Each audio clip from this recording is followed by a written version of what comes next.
Si tu fais de la photo argentique et que tu as un compte Instagram, tu as forcément déjà vu passer une publicité pour Club 35. Club 35, c'est quoi? C'est un labo argentique nouvelle génération qui te promet du scan sur mesure, parfait, des réceptions. Selon les propres mots de leur site web, ce serait le seul labo en France qui propose le développement et le scan personnalisé de tes photos argentiques. Mais ce qui intrigue, c'est que ce labo, il semble être totalement sorti de nulle part. Personne n'en a jamais entendu parler avant. Il fait pas partie des labos hyper intégrés et c'est même pas quelqu'un dans sa chambre qui a lancé son petit labo tranquille. On a déjà l'impression que c'est un labo bien établi, bien installé, alors que le nom n'évoque rien à personne dans la communauté argentine. Alors forcément, quand on voit l'ambition derrière et la promesse qui est quand même assez audacieuse, ça pose des questions. Est-ce que Club 35 existe vraiment? Est-ce que c'est pas simplement quelqu'un qui fait tout scanner par un autre labo et qui s'attribue le mérite? Est-ce que c'est une arnaque? C'est des questions que j'ai vu passer un petit peu dans la communauté, que ce soit sur les réseaux sociaux ou sur des forums. Des questions légitimes quand on se pose, quand on va donner ses photos à un labo, la relation de confiance avec le labo, elle est hyper importante. Et si on n'en a jamais entendu parler auparavant, qu'il n'y a pas vraiment de comptoir physique, forcément, on peut se poser des questions. Et ces questions, j'ai décidé d'y répondre dans cette vidéo en passant un petit peu sous le bus et en confiant mes pellicules à Club 35 pour voir ce qui allait se passer. Mais avant de passer commande, je voulais essayer de voir ce qu'on pouvait trouver sur Club 35, les gens qui sont derrière, simplement en menant une enquête très légère sur Internet. Ça m'a amené à la page de l'équipe de Club 35 où on trouve 3 noms. Thomas qui est le fondateur et directeur du labo, Salam qui serait le directeur colorimétrie et des profils clients, et Anastasia, directrice qualité. Dans tous les cas, quand on lit sur le site, forcément les profils sont très élogieux et ça vise à renforcer notre confiance que nos photos vont être traitées par des gens compétents et formés à la photographie, ce qui est très certainement le cas. Il n'y a rien qui permet de dire que ça n'est pas le cas. De mon côté, je décide quand même d'essayer de creuser un petit peu plus loin, notamment sur le fondateur dont on trouve le nom de famille sur une autre page du site internet, donc je fais simplement une recherche Google. Et ça permet d'en apprendre un petit peu plus sur la personne derrière le projet. Et globalement, voilà, on découvre un profil un petit peu de créateur de contenu qui travaille à côté en photographie pour des marques d'hôtels, tourné autour du voyage. En tout cas, quelqu'un formé au marketing, ça se sent énormément dans le projet Club 35, mais aussi quelqu'un qui a malgré tout une attache sur la photo et une pratique de la photo, ce qui rassure quand même. Voilà, on n'est pas sur un projet monté de toutes pièces pour profiter de la notoriété de l'argentique.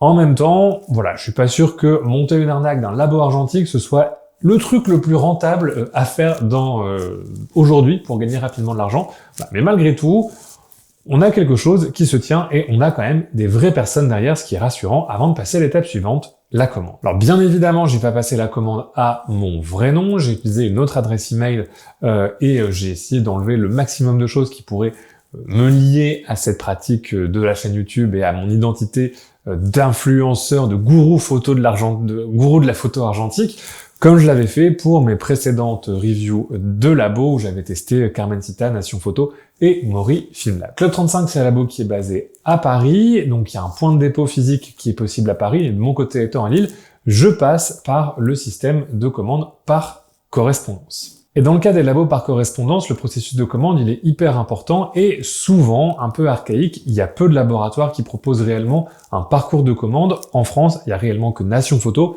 qui a un parcours de commande un petit peu guidé lorsque tu vas commander en ligne. Club 35 a vraiment mis en place la même chose avec un parcours quand même plus simplifié et vraiment très efficace qui va à l'essentiel. C'est rapide, c'est très efficace, après l'offre est pas non plus hyper compliquée, c'est du développement du scan, mais globalement c'est bien fait, on s'en sort très rapidement et voilà, ça prend pas 10 000 ans d'enregistrer ces pellicules dans le système. Là où on peut avoir un peu de regret, c'est qu'on a assez peu d'informations techniques, on n'a pas de choix de type de scanner par exemple, ce qui pour la plupart des gens n'est pas très important, mais pour des professionnels ou des photographes un petit peu plus avancés qui veulent choisir un certain type de rendu, voilà, c'est un petit peu dommage. Après, dans la promesse qui est faite par Club 35, c'est qu'effectivement, on va te créer ton profil personnalisé de retouche qui va correspondre à tes attentes et à tes envies esthétiques au niveau du scan. Donc peut-être que là encore, dans l'idée de cette promesse parfaite, le choix d'un scanner est peut-être moins important si ce que tu veux, c'est effectivement quelque chose de sur mesure et pas le rendu de tel ou tel scanner. Pendant le processus de commande, on peut donc transmettre ces instructions de retouche dans un petit texte, mais également joindre quelques images de référence qui, me dit-on, vont servir à me créer mon profil colorimétrique et de contraste client personnalisé qui ne sera qu'à moi et qui va être appliqué ensuite à toutes mes images traitées par le labo. Dans le tarif que je paye, on me propose d'intégrer une étiquette d'envoi Chronopost Shop to Shop.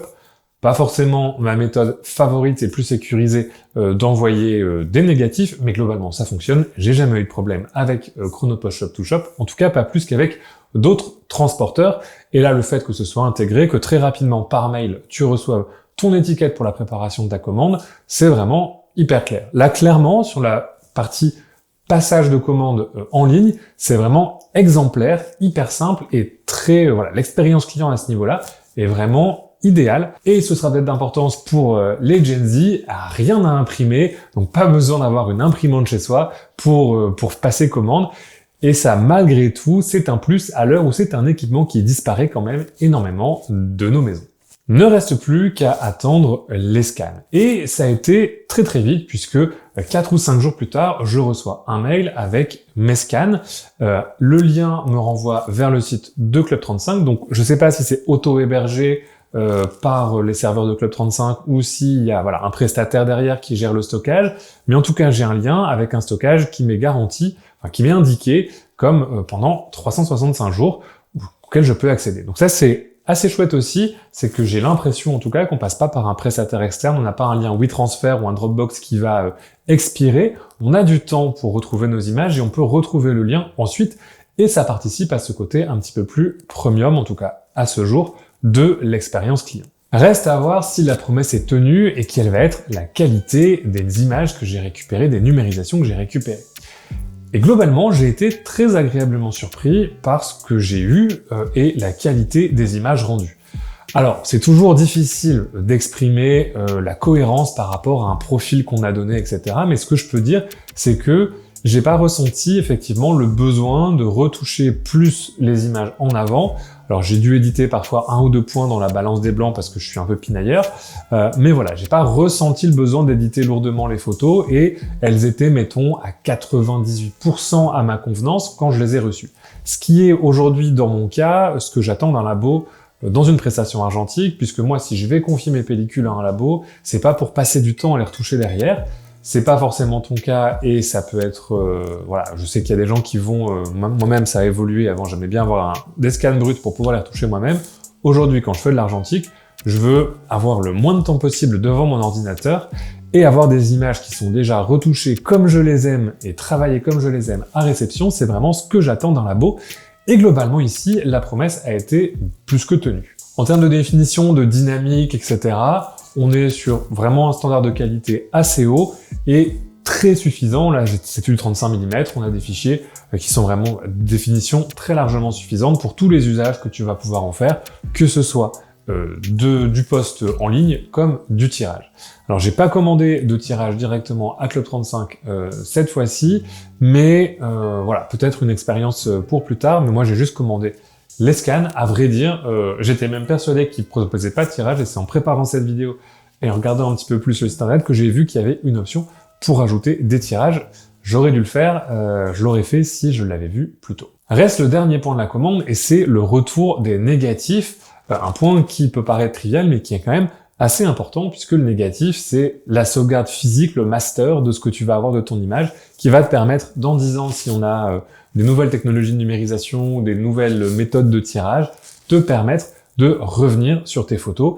Et c'est quand même un point hyper important, même si de plus en plus négligé dans le monde de l'argentique, surtout par les consommateurs.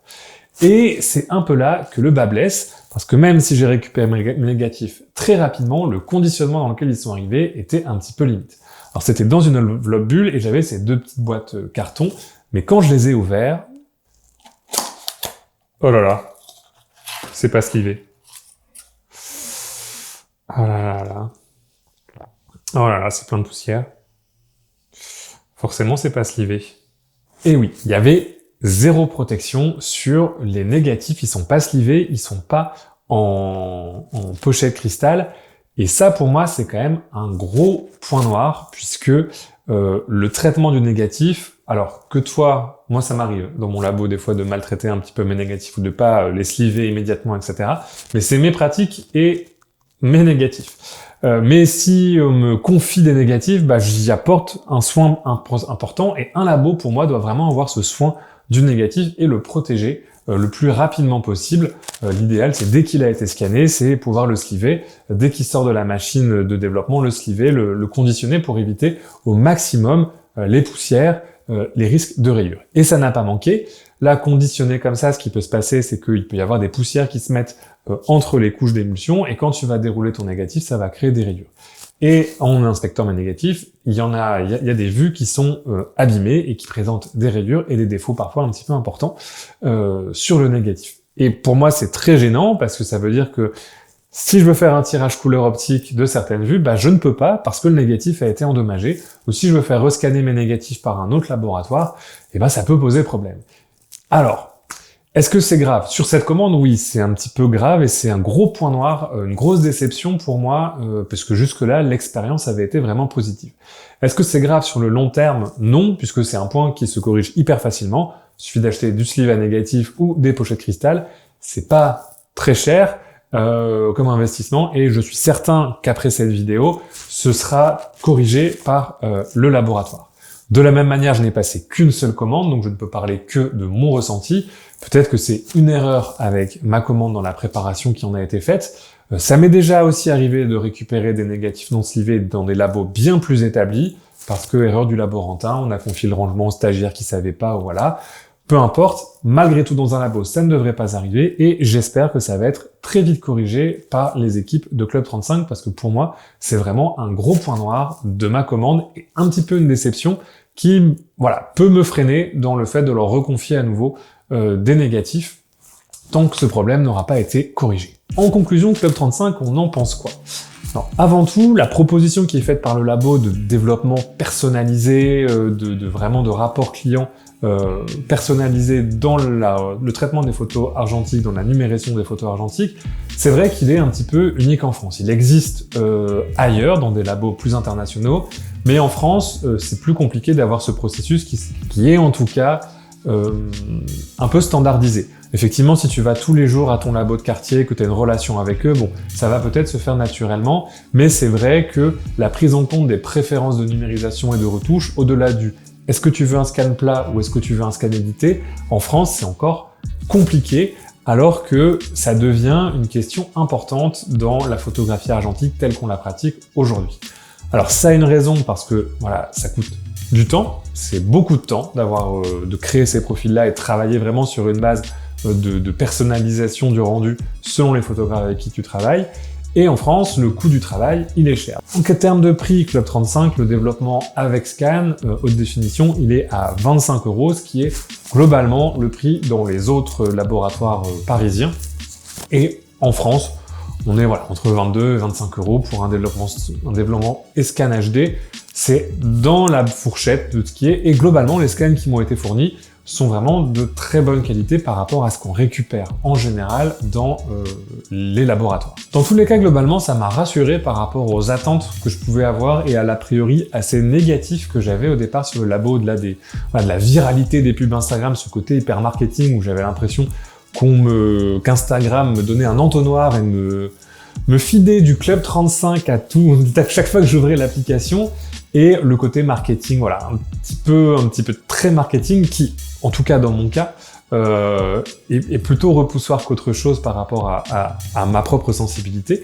C'est pas le cas, bien évidemment, de tout le monde, mais globalement, à la fois dans mon échange avec l'équipe, mais aussi sur la base factuelle de ce que j'ai reçu, globalement, j'ai plutôt été rassuré au sens où c'est une équipe qui va être motivée à monter des projets, à faire vivre ce laboratoire dans quelque chose d'intéressant, un laboratoire communautaire avec plein de choses